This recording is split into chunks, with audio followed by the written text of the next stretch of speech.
Oh. I would like to be sure that everyone has some idea of what I mean by, you remember? We all like graphics, don't we? Except the anti-Elvis.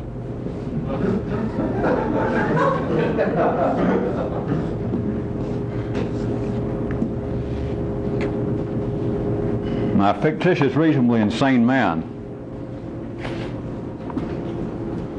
I've been saying that for a long time, and some of you have read some stuff years ago that I've mentioned a little more than I ever have standing here. I actually mean something specific. And this fictitious, reasonably insane person is not necessarily some sort of real revolutionist, in the sense I mean. It's not necessarily somebody out of step totally with the progression, the march of the city. But it would be somebody that would actually be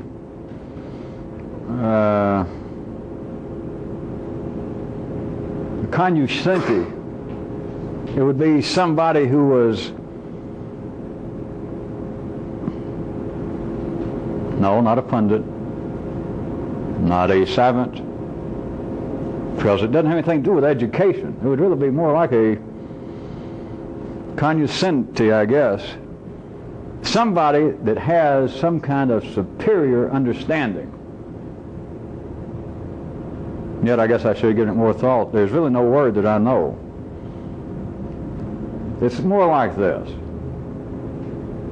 The very thing that ordinary people believe that the human brain should do, the human mind. Of course, then they get all confused with education, etc.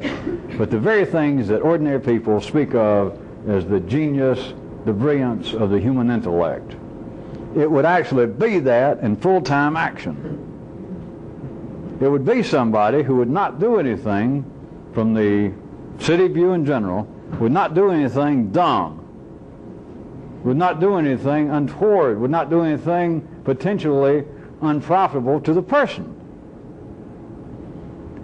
And they would not have to be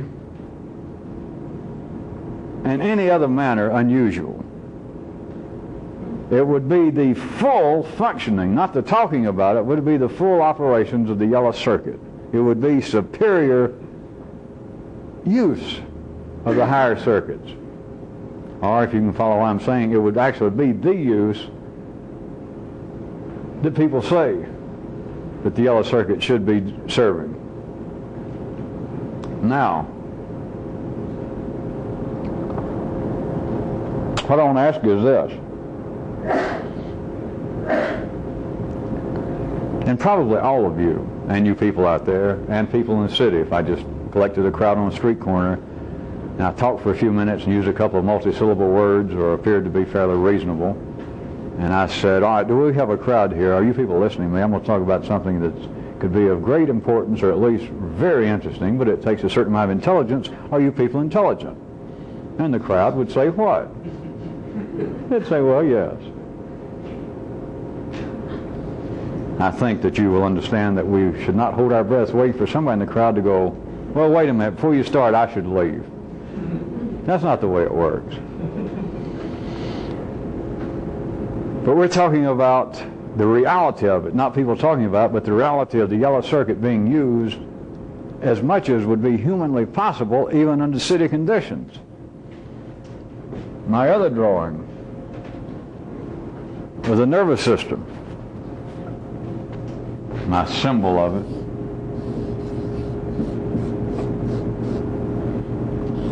And at the level of consciousness, then all of the possible ordinary uses, the everyday abilities and talents of the human brain, the top of the nervous system as it is now, up to that line, would be that thing functioning like a Ferrari just tuned up. It would be it doing its job.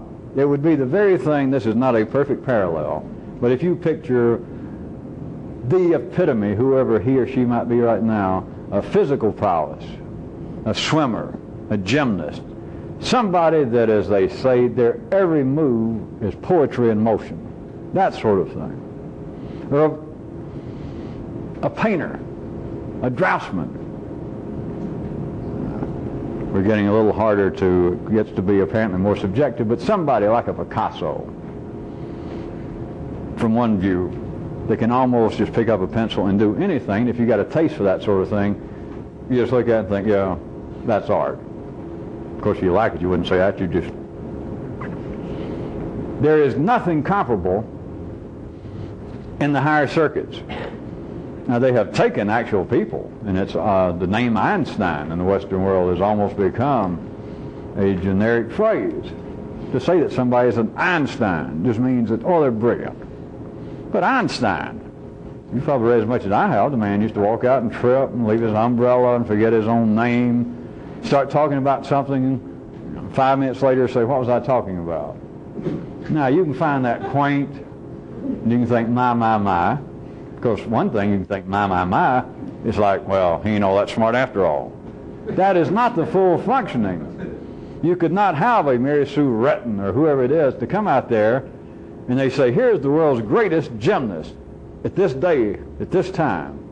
And she come out and she does whatever it is, 2 or 3 of the floor routines, and then jumps up to do something else and falls down, breaks her leg, gets sick, throws up, and you go, well, you know. And when it gets down to the very physical level, the judges are not going to decide, all right, let's give her, instead of normally she probably is going to get around a 9.8, but we'll knock off just a little bit and start treating her like with the Einstein syndrome about, well, little peccadillos, little quirks they have. They won't do that. But when it comes to the operations of the higher circuitry, people will do that. That all you got to do is apparently be, that's why I was looking for a word and there's not really one that comes to mind, the Einsteins, etc. People understand that they are not really savants. It's not something through education. Because I can't remember what Einstein's education was, but even people out in ordinary life know, well, it's more than that. This is some sort of intrinsic spark of genius. Something like that they'd call it in the city. They would not take that when you get into the other areas, especially the body. You get into the blue circuits is when it gets a little iffy when I was trying to use Picasso, but let's just take the extremes. When you get into the body, human consciousness is not wired up to see any parallel. There is no analogous comprehension or perception of the human body that somebody could be an Einstein physically. That is, that they excel in one area, that they are almost an idiot savant, that this person has got the world's greatest right leg. Whenever he or she does floor tricks and gymnastics using the right leg, it will bring tears to your eyes. But then every time she has to come down her left leg, a lot of times it moves sideways and it pulls back on her. All right, you do follow what I'm saying? There is no area in human consciousness to sort of file that away and laugh like an Einstein. God, that guy can do mathematics, and yet he'll turn right around and trip and fall down and get up and say, what time is it? Where am I? Ha, ha, ha. And let it go. And still use Einstein as the name, as an adjective of honor. All right, you cannot do it. It is not wired up to happen at the lower circuits. I went through all that, if you can't remember where we were, to show you, it's not to prove I'm right, but it's just to show you something, that again in the city, things are not wired up for this to be a part of ordinary consciousness. That's why I have to go through this sometime to try to get you to start looking toward that direction. It's not for me to prove that I'm right. It's I'm pointing out stuff that does not actually exist yet in the city. There is no room to define for the city people to have judges of any type, literally or figuratively, to hold up these very stringent scores of, all right, here's a man or a woman, and we're trying to decide on their intellectual prowess. We're going to give them not a 9.8, because a lot of what they do, they get on a bus and forget where they're going. They oversleep. They forget appointments. And I know the man is a genius in blah, blah, blah in some area. But we can't give him a 9.8. Life in the city is not arranged that way. Things are arranged so that people accuse each other of being dumb. But it's just sort of a passing remark. By and large, you notice in the city, they don't speak of intelligence in the same way. you got to listen to this quick now, because again, this is not seen in the city. It's not even looked at as being an area of existing. They do not speak of intelligence in the same way they do the body on this basis. They use education as being synonymous, and in fact overriding intelligence. If that's not clear enough, we have now 4,000 years worth of good recorded history, that all the way from the Egyptians right up until today, there are people all over life's body saying this, that we could cut down on crime, probably do away with wars, all forms of inequity, if we do one thing: more education. That we do not have PhDs holding up 7-Eleven stores. We do not have BAs down in the subways mugging people. So there's your proof. All you got to do is educate people, take them out of housing projects, take them off farms, get them at least a master's degree, let's say. Or they'd settle, I guess, nowadays for an undergraduate degree, and pretty soon it'd be paradise.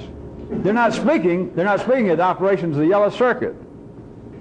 It's just life. It's more misdirection. It's the belief that there is some form of utopia. It is possible to have a conclusive statement coming up soon about human life. What I want to ask you is this.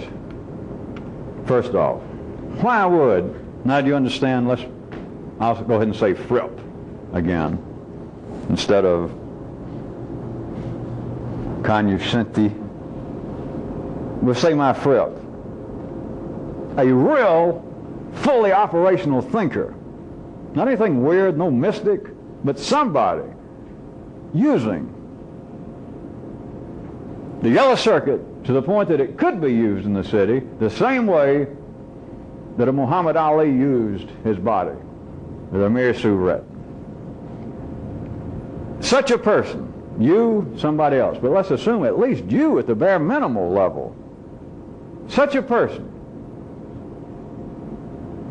why would they ever do anything that they did not intend to do? Why? Such things come to mind. Get pregnant. I love that one. People be surprised. I've stuck my foot in it. It could be a man or a woman, but I love to hear men say it. I love to hear women say it. But I love to hear people say it, that they're surprised, upset, angry. What'd I do? You don't want to think about it a second? Not in life, it's just an everyday affair. I wouldn't be surprised that some people within the sound of my voice, yes, have been through this. How can you call yourself intelligent? Because I dare say that all of you know how people get pregnant. I mean, that's no big secret. It's just, there's one way and one way only. Only one way. It's not like a game of chance. It's not like 2 or 3 ways and one of them has got a pregnancy behind the door. There's one way to do it. And yet people will go, I can't believe it.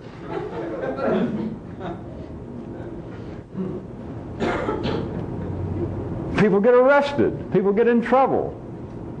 People get arrested for everything from shoplifting to all sorts of little things and go, People get their hearts broken. Did they intend to? And people in the city would say, if they were tolerating in this kind of foolishness, they would say, certainly not. And then my question is, well, why the hell did you do it? It's a non-question. It's dumb. Don't ask me dumb questions. Did you intend to say something real dumb? Have you ever said something dumb and people were, oh yeah, constantly? Why do you do it? Well, I don't mean to. Well, that's the question. Why do you do something that you don't mean to do? Why do you suffer? Well, I didn't plan on it. I didn't mean to. All right, there's my question again. Well, why do you do it?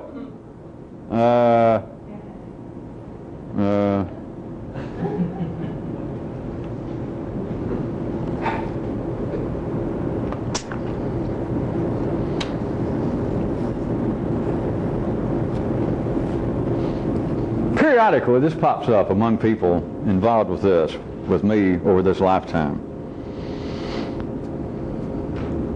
And I'm going to draw 2 or 3 examples and put them together with one apparent person I'll refer to. Somebody was involved with this for a good while.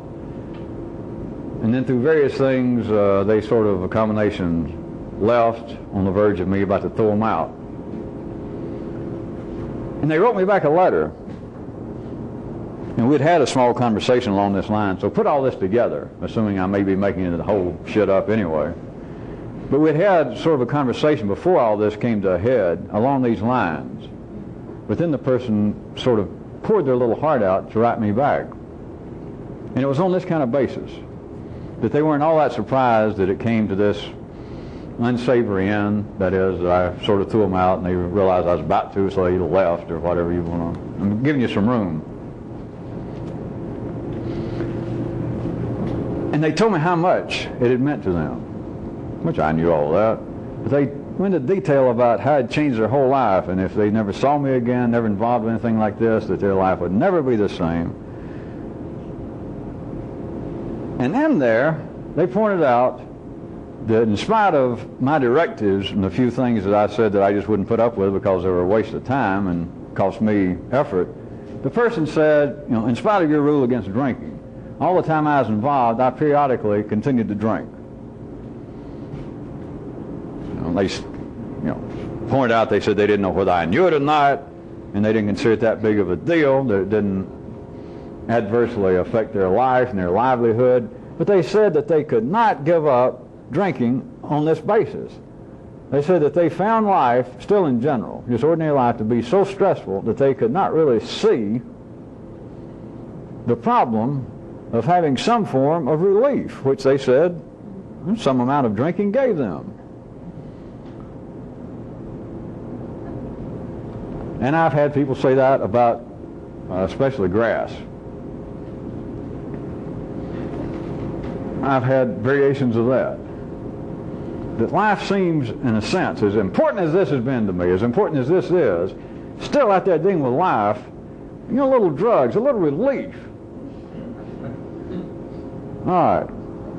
Now, I mean much more of what I'm going to say and start doing than just this literal example. It's a series of examples, not just one person. It's happened several times, this kind of thing. You understand, I'm trying to set this up, that there's no amount of sarcasm, there's no amount of attack, but that it all seems reasonable, not only from a city basis and a city view, but even somewhere they assumed getting a little outside the city, closer to the bushes, closer to some extraordinary area, that they still, some people would describe it, as I already did, that they can't see the real harm in having some relief of the kind of stressful nature of life. I've had other people say something like that they just can't seem to break themselves from it. That when they try, they begin to feel pressures that even seem to adversely affect being involved with this. You followed it? A few smokes here and there, a few martinis, seem to even make this more available because it makes the person more relaxed, less stressful. I repeat, I mean much more than anything having to do with just drinking or just drugging a little bit. It's something else.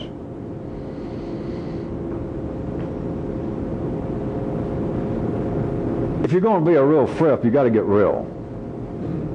You got to get down to the basics very shortly.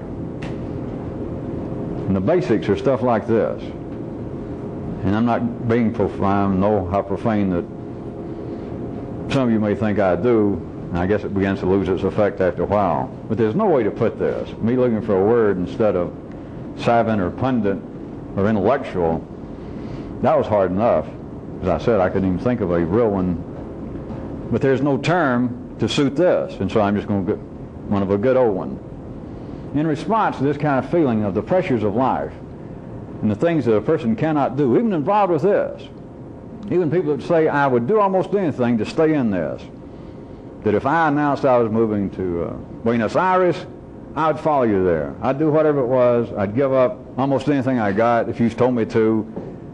But there are certain pressures. There are just certain things in ordinary life, like a little smoke, a few drinks. There are just things about life that we have got to accommodate ourselves. I could not stand the ordinary stress and continue to do this profitably. All right. Here goes what I was going to tell you. It's much more than I'm saying, but you got to look at this. You got to get real. And that is, fuck your pressures. Fuck booze. Fuck drugs. Fuck stress. Fuck your excuses. Fuck the tensions of life. Fuck your whining about it. Fuck every story, every theory you ever heard. Fuck religions. And if you got to depend on them, fuck your family, fuck your friends. Fuck anything that you got to go out and buy. That about covers it. You are not a revolutionist. And this has got nothing, as almost all of you, even you brand new people I bet suspect out there by now, this has got nothing to do with morality. Nothing, nothing. Not even a teensy bit. Not even nothing. But for any of you to really believe, and I understand this, I can recognize the feeling, so it's not just an abject attack. But anybody who's got to have blank, anybody's got to have a drink. And you see me on the right occasions, I can take 4 or 5 good drinks, sometimes a dozen. But anybody's got to have a drink. Anybody's got to have a little grass. Anybody's got to have anything that they got to go buy. Coffee. What am I leaving out? Chocolate milk. That you actually got to have it. And you can't let your nervous system sit there and whine to me and say, well, some things are just habit and I could do without them. In that case, fuck them. But you're wasting your time. It's not just telling me, because you can see this is a waste of time, because I don't want to hear anything about your personal problems. Nothing. Nothing. And I'm the father nobody ever had. And I'll tell you right off, I don't want to hear anything. Nothing. It doesn't interest me whatsoever. And interest is not the word, but there is no English word. Of course, there's no Russian word. It should be of no interest to anybody. If there's anything that you have got to buy, that you've got to go and buy it from somebody, whether it be with money or not, but there's somebody, there's something outside of you, and you got to go get it. Family, friends, priest, rabbi, a book. And you don't understand what I mean by that string of fuck'ems. You are in for a long, cold haul, as we say in the trucking biz.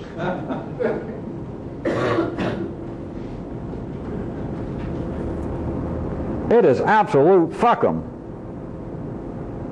And if you don't hear the pleasant, non-judicial, non-prejudicial, non-moral reality of that, really, you just got another little hobby fooling around with this. It's not fake stoicism. It's not some sham attempt to be hard-hearted because nobody should know it but you. It's not an act. Well, I might get into that in a minute. Some of you, that'd be a step upward. But if there's anything that you apparently need, and the more you seem to need it, the better. The better. It just delights me in a kind of perverse way. For anybody to say, listen, I love this, and I've tried to quit drinking on the side, and I couldn't come here and listen to you talk. I didn't get as much out of it. Fuck it. Fuck you. If you don't understand that, if you got to have something, there's nothing wrong. I don't wish you harm. Go back to the city and drink. That's a good hobby. I used to love it. As I said, I admit I still like, in the right condition, to have a drink. But if there's anything you need, that you got to believe in gods or UFOs or talking to the dead, that's the same damn thing.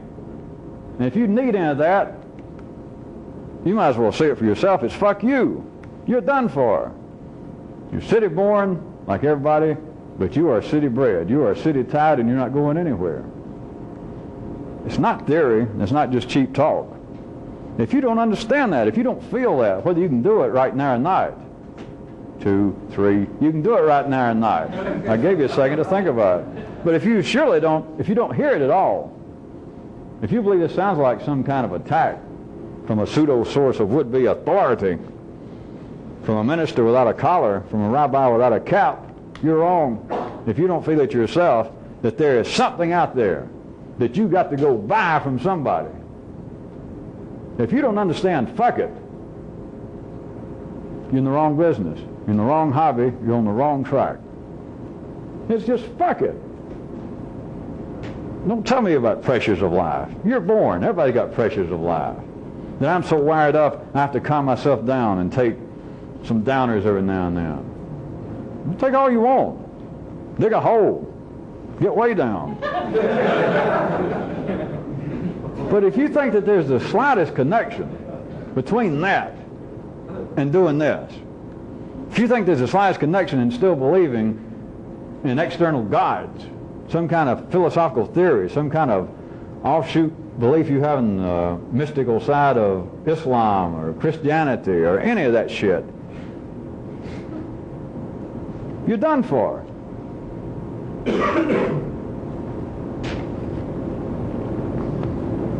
If you don't understand fuck whining, and if you don't understand whining is the noise humans make, it's not breathing, it's not asthmatic sounds of people with small noses and big guts. It's not the noise of warfare. It's not the noise of humans praying. The indicative noise for a scout from the other dimension to come down to this planet. You know, you can track a bear by his smell. Or for those of you that really like to hang out in lounges, of course, you track a bear by his bar stool. It's another.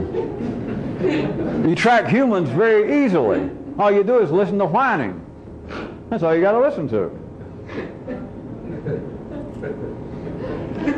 Anything that you say you need, anything that you believe you got to go buy, part of the purchase price is a whine.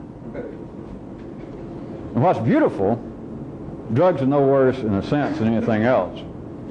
In another sense, they are worse here because it does something in the nervous system, but morally or legally, it's no worse. But one thing I like about the drug situation as it is here in America right now, in most places in the world, is the kind of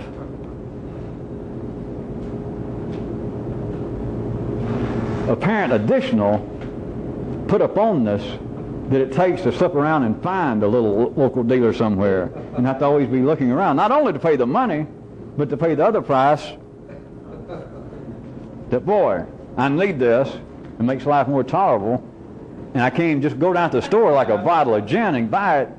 This, I got to slip around, and I could be caught. In some places, even put in jail for it. I love that. Of course, what I really love is somebody that really needs it, and they do get caught and get put in jail. And then they think, boy, I'm really under stress now. That's better than a Roadrunner cartoon. Not as good as Daffy Duck, but I love shit like that. It's wonderful. It actually makes me smile by myself, off alone.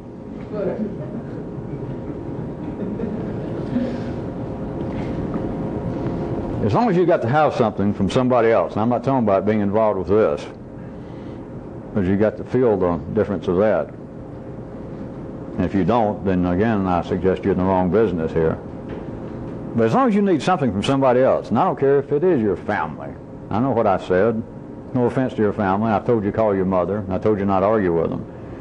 But if you still got the feeling that there is somebody in this world, that there's somebody at city level that you got to get stuff from, it could be a book. It could be what you consider to be friends. It could be some harebrained idea you've had of talking to the dead, or that Atlantis is going to rise up. And I just won't admit it, and I'm probably one of the forerunners of it.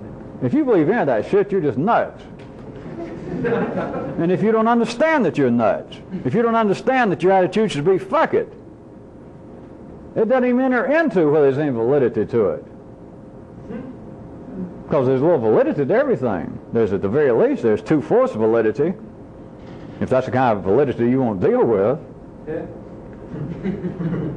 But if there's anything that you have still got to lean on, an idea of Atlantis, of UFOs, talking to the dead, grass, gin, praying, chanting, and you got to go out and you got to buy it, and you don't understand what I mean by fuck it, and you just got me playing babysitter again.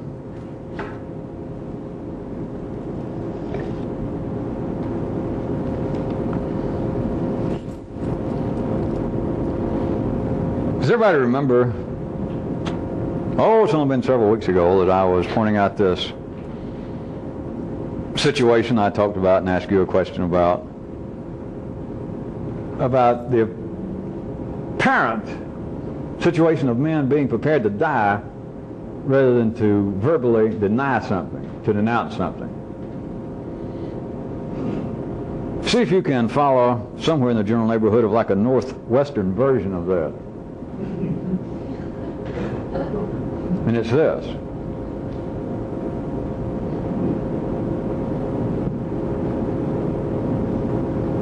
What if, let's go back to my scenario, that you've been captured by an enemy force in this warfare of some kind. But instead of them saying, now we're going to shoot all you people, unless you stand up here and deny your nation, your God, whatever you apparently are fighting over. Instead of that, let's say the captor brings you out, or the whole camp, but at least he's got you and he says, all right, here's what you got to do. We got you here, there's no escape, etc. We're in charge. You're going to dance backwards if you live. So here's what we're going to do. You have got to become, let's take it back to religion. That sounds like, because people can't fathom changing their nationality. Let us say it was some kind of religious warfare going on. Instead of me making up neologisms, I'll just use good old known religions. You've been captured and you're a non-Catholic. This means nothing, I'm just picking out things you know. So the guy brings you out, and let's say you've been captured by the Catholics. And he says, all right, if we're going to let you live, you have got to become a Catholic. Now wait a minute, that's not all. Now he says that. You got to become a Catholic, and we won't kill you here in the camp. Or, how about this? What if this guy was sort of quirky? What if he said, all right, I'll tell you what, you don't actually have to become a Catholic, but you got to act like one. Think about it, I got a sip of stuff left.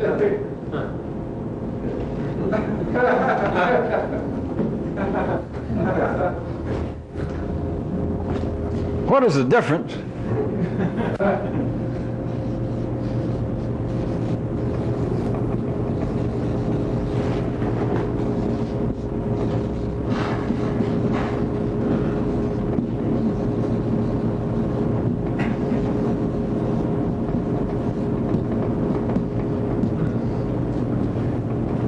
What is the difference in being one or acting like one?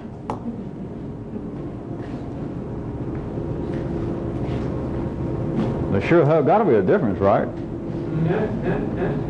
Well, first he tells you, you got to become a Catholic. Now you think you're an ordinary city person. Let's say you volunteered, let's say it's the Protestants. You're in the Protestant army. You either volunteered or they drafted you, and at least you were a good enough Protestant that you didn't run off to Canada or wherever Protestants would run off to. Yeah, I'd serve them right. That's where Protestants end up, Canada, come to think about it. Either that or Belgium. The great Isle of White Bread. All right. We're talking now that you're an ordinary person. The wired up system that you are a Protestant. It's not a cultural thing. You didn't decide to be a Protestant. You were born a Protestant. Those of you who still can't understand it. You were born a Protestant, and here you are, and the guy says, all right, we've captured you fair and square. You're here.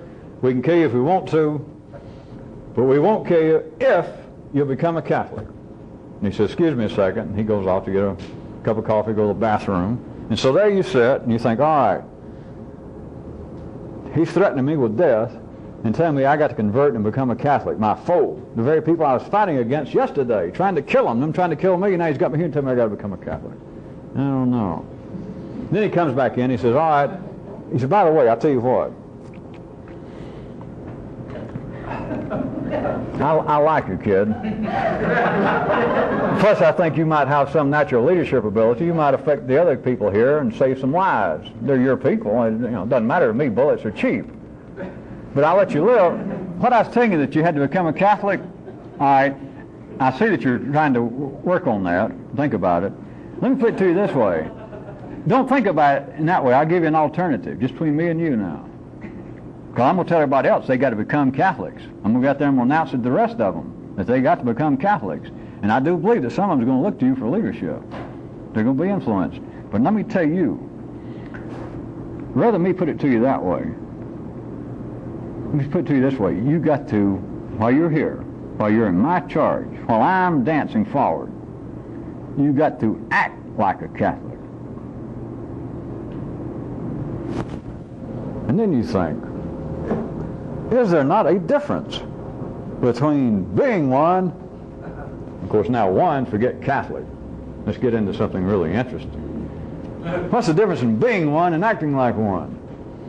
And everything in the nervous system tells you, everything in your own brain tells you, unless you're already getting a little confused, I'm dancing around too fast here, but initially everything in you would have said there is a difference. One of them's real and one of them's fake. For one thing, that's obvious, right? Yeah, what could be worse than a fake Catholic? A fake religious person. Well, that'd be terrible. Give me a real one any day.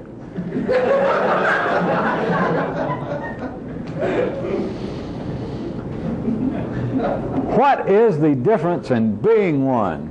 Forget Catholic now. One. Blank. What's the difference in being one and acting like one? Now let me ask you a real one. For the blank, put in person. What's the difference in being a person and acting like a person? Well, if you got none to compare it to, you can't answer. This is sort of an aside, but while I'm at the question, some of you that want to carry this one around with you for a while, for me to ask the difference, what is the difference between being one and acting like one? Could it be, consider this a little aside, could it be that the latter is the only 3D form of the former? Back to the main path. Back to the main path. If you were a city person and you were presented with that almost sure life and death situation, the person said, all right, you've got to become a so-and-so, and your whole nervous system, it just immediately pushes you up to the threshold of consciousness that you're aware, hey, I may end up getting killed here because I don't believe I can do that. And I don't want to die and blah, blah, blah. If it was a soap opera or a movie, it'd be the man's mind apparently talking to him, which I always enjoy also. But your thing would be, well, I may get killed because your immediate reaction, your nervous system, recoils about this. That you just cannot get a feel of you standing up in front of that camp and all the other people forgetting any kind of verbalization or rationalization as to why you got no feel of the possibility of you doing that. And it looks like you may get killed and you got no interest in being killed. You can't remember really what being a Catholic is, because that is not of consequence. It's what most of you still don't know. The consequence is that you can't seem to do it, that your nervous system is not wired to do it. But this part will say, well, it's because of that I'm a good Protestant, or I will not denounce my nation now I've been captured because I am a good American. And these heathenistic Chinese or the communists are not going to make me denounce my country. And part of your nervous system goes, fuck that shit. God damn, don't let them kill you because of that. Just some little part. And what I'm trying to get you to some feel of is then the majority of your nervous system gives out the message, can't do it. We're probably going to buy the farm shortly. We're probably going to let them kill us before we do that, and I don't really know why. Which will, of course, be the truth. And then the guy says, well, wait a minute. Instead of me saying you got to become one, you got to act like one. And then you might go, Oh. And maybe he even winked at you. And maybe you could wink back like, oh. What if you started acting like a Catholic? What in the hell is the difference between acting like one and being one? In the city, this is dumb. In the city, everybody knows there's a difference. There's all the difference in the damn world. What is it? If you start acting like a Catholic, what's the difference between that and a Catholic? And being one. What is the difference? In fact, if any of you could push your consciousness a little past the overlapping point, the latter could, from a certain view, be superior to the former under most conditions.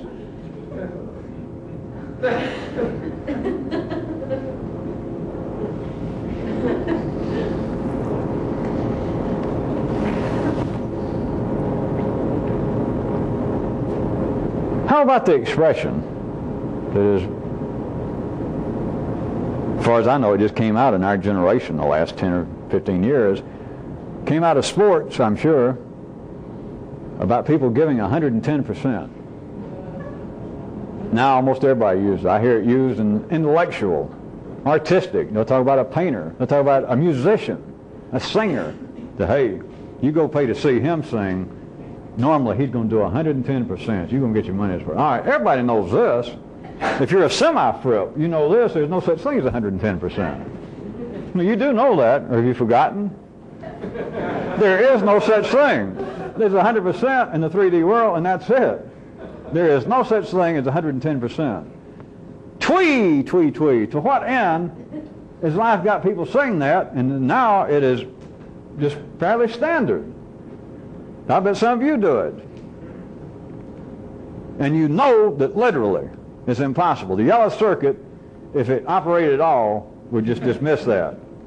Anybody that said it, the yellow circuit would dismiss them. It's nuts.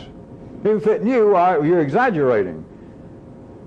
But you're not exaggerating. You have gone off, you've gone around the corner of the 3D world. This is not an exaggeration. But to what end? It is now a norm. It's an accepted term. You do know what it indicates. Now forget though that came initially, I'm sure, from some red circuit-based announcer who just got carried away and thought he was being literosy, that he was going to, that just suddenly came out that, God, boy, when he runs, when he fights, he gives it a 110%. And it caught on. It just shows the level of intelligence of people in the city. But what does it actually indicate now that it's become fairly standard? And as I said, I'm sure a lot of you have used it. Just out in everyday conversation. What does it indicate? It indicates this. That when it's actually being used and it's not just mechanical, some of you are using it so much that it's now mechanical, but if you actually seem to apparently stop and say, well, I like working with so-and-so. Whenever I have occasion to work, he joins our crew and we're working because, old Fred will give it 110%. What are they indicating? They're indicating one thing, that this person will give apparently sufficient effort. And the nervous system knows that is an extraordinary occurrence. And so to say that somebody gives 100% doesn't mean bullshit anymore. Doesn't mean duck flop to say that somebody gives.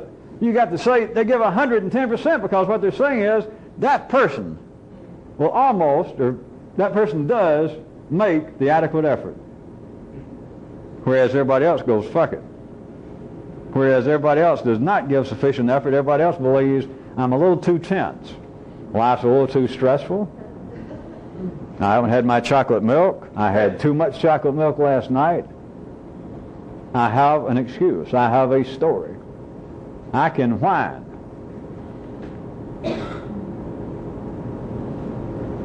Which is what this was about. I didn't change the subject.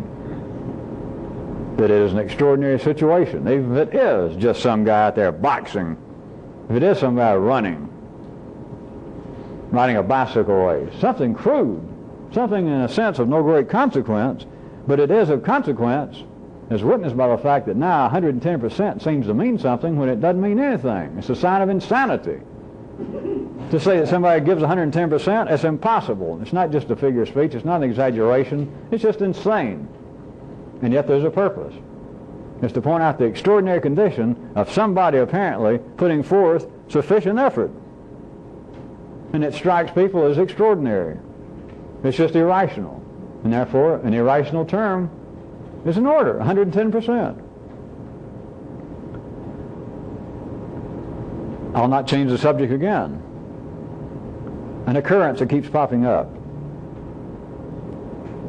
Turn on a news show, the network news, and sometimes the lead story, this happens not infrequently at all. The lead story will be,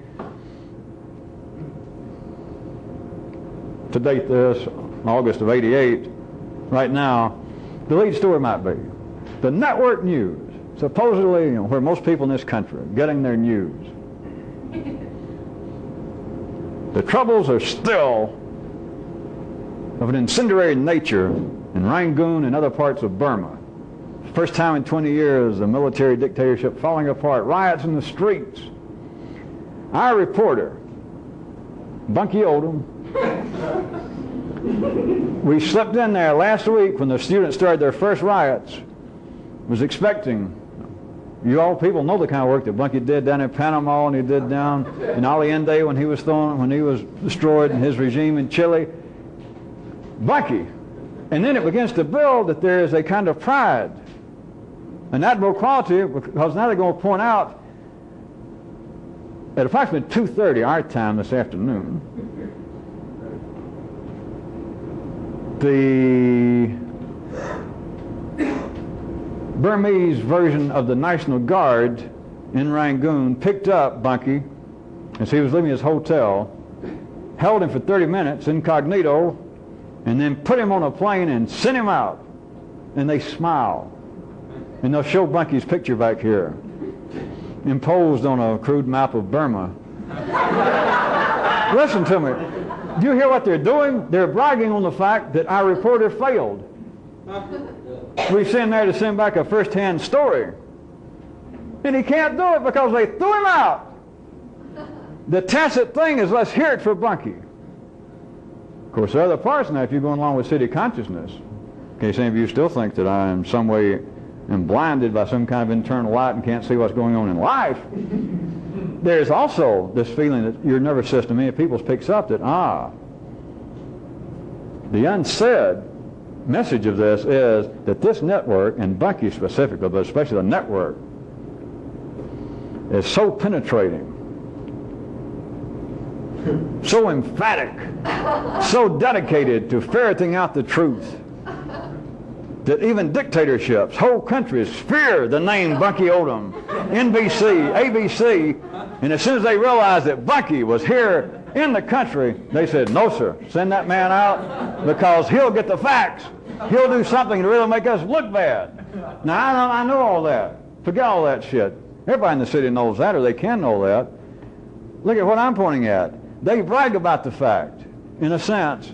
We failed, and that's the lead story. We cannot send you a first-hand report from Rangoon, where all the action is, because they threw our reporter out. Is that something? And people will sit at home and go, my, my. And they do not see this as a celebration of failure. Now, rather than me leave it there, this is not an attack on life, not an attack on TV, not an attack on anything. Rather than call this a failure, let me just point out what it is. Because I can come up with some, again, not neologisms myself, but a synonym that I'm going to twist a little bit. This is not really failure. What it is self-serving. But now wait, not in a pejorative sense. I know in the city people say that somebody will do so-and-so, but all they're doing, all they're saying now is something that's self-serving. And it's an accusation. I don't accuse. Only people with one eye accuse. It is self-serving in the sense that self-serving should really mean self-feeding, self-sustaining, because everything is self-serving. It's only people in the city, it's only people with ordinary consciousness use self-serving, the term, in a pejorative sense. What else do you expect life's going to do? Everything that happens to some degree is self-serving to life, or it wouldn't be doing it, because life's not as dumb as we are. Everything is self-feeding. And so people, apparently institutions, whole collections of people, in my case, a whole television network, thousands or hundreds of thousands of people, millions of dollars invested, and they present in a way that cannot be analyzed. They're not supposed to, but they present in the three-dimensional world failure as a success.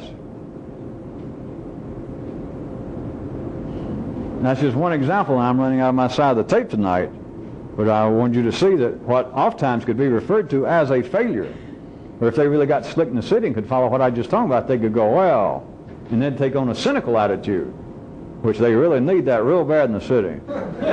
They could become sarcastic about it. Ha ha! Everybody blows their own horn. Who else is going to blow it? Life blows its own horn. As far as you can see in the city, life is not in a band. You people, some of you will be lucky before you die to even get a glimpse of life in action, that this thing is alive.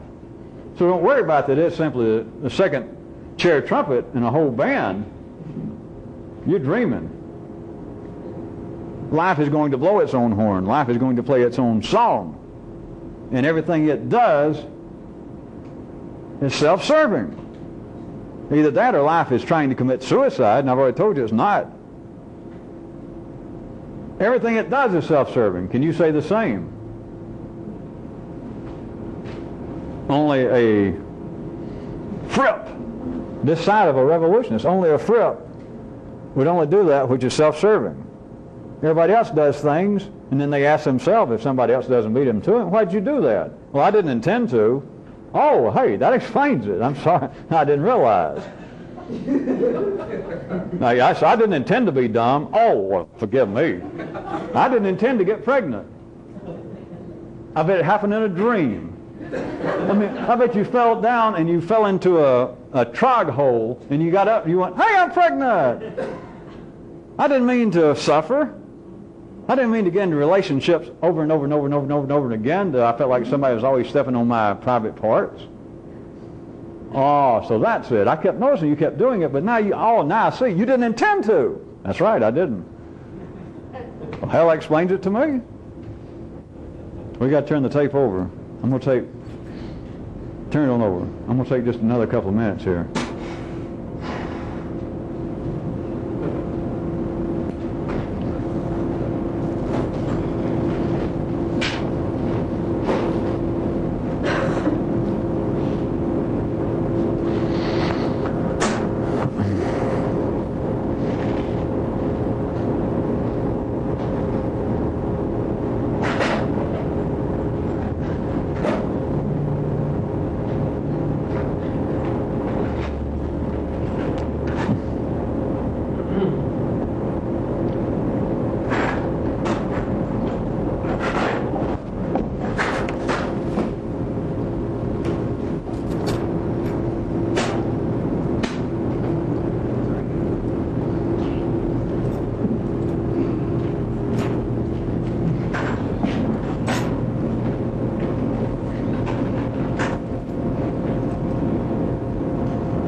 We got some of the people in the older group are going to do something else again tonight, so I was going to say something else, but I guess I'll give them the rest of the tape.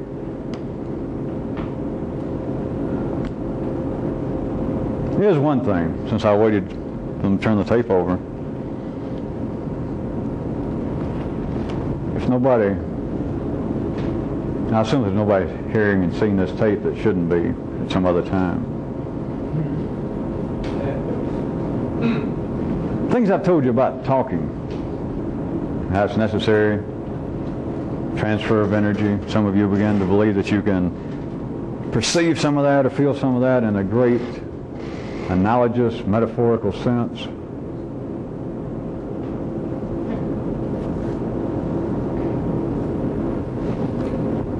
There's something about talk. Life may kill me. There's something else about talk. People talk more in more civilized areas. You know that, don't you? People talk more where there's more concrete in people than there is, oh, what they call it, kind of the natural conditions of photosynthesis. Humans talk. And in certain areas of this planet right now, they talk more than other areas. And you know what talk does, among other things? Something that nobody... Talk, as opposed to just staying there silently and alive, talk produces new levels of